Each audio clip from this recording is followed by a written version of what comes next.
افضل 3 نيتشات او تخصصات تبني عليهم الاونلاين بزنس بتاعك في 2025.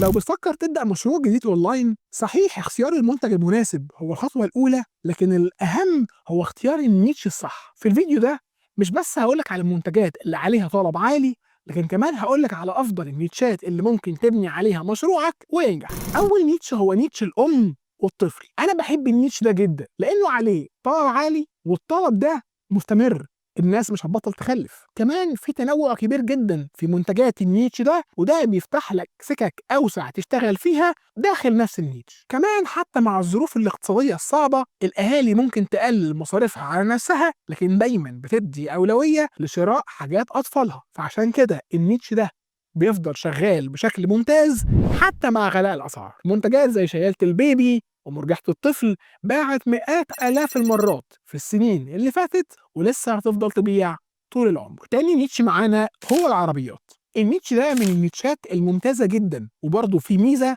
إن الطلب عليه مستمر، وبرضه في تنوع كبير جدا. لو انت شغال في دولة اقتصادها كويس، حاول تجيب المنتجات المترقعة الترندي زي لد العربية الداخلي، الفواحات، حامل الموبايلات. بس المهم انك تلاقي منتج مش محروق في السوق. ولو انت شغال في دولة ظروفها الاقتصادية مش ألطف حاجة، يبقى نركز على الأساسيات زي مثلا أجهزة الطوارئ اللي بتنفخ الكاوتش أو بتقوم البطارية لو نامت وحاجات زي كده. تالت نيتش معانا، واعتبر ده هدية مني ليك لأنه محدش اتكلم عليه خالص قبل كده، وهو نيتش العمل من المنزل أو الورك فروم هوم. ناس كتير دلوقتي بقى خلاص شغلها كله أو حتى معظمه من البيت، وده خلق احتياج على منتجات معينة بتساعد الناس في إنها تشتغل من البيت. هديلك مثال، المنتج ده أنا بعت منه حرفيا أكتر من 20,000 قطعة بعد الكورونا، ومتأكد إن هو باع في السوق أكتر من كذا مليون قطعة. دورك بقى إنك تفتش عن إيه المنتجات اللي محتاجينها